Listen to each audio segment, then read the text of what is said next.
দেখো বন্ধুরা, চলে যাচ্ছি ছাদে। আর ছাদে কি করতে যাচ্ছি তোমরাও হয়তো পছন্দ করবে। তোমরা ভিডিওটা দেখো, তাহলেই জানতে পারবে আমি কেন যাচ্ছি ছাদে। চলো দেখতে থাকো।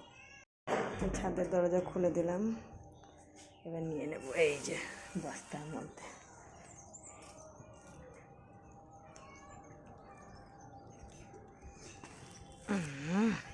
তোমরা কারা কারা পছন্দ করো কমেন্ট করে কিন্তু নিশ্চয়ই জানাবে। আর দেখো, আমি এগুলো অনেক দিন কাঁচা থাকতে শুকানো শুরু করেছি, অনেকটাই শুকিয়ে গেছে। তোমরা ভালো লাগে কি না কমেন্ট করে নিশ্চয়ই জানাবে। এই দেখো, দেখিয়ে দিয়ে যে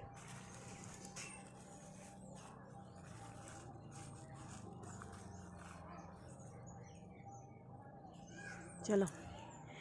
আমিও কিন্তু খুব পছন্দ করি শুকনো ফুল, আর মাখা খেতেও খুবই ভালো লাগে। মাখা করেও খাই, খুব ভালো লাগে। চলো নামা যাক।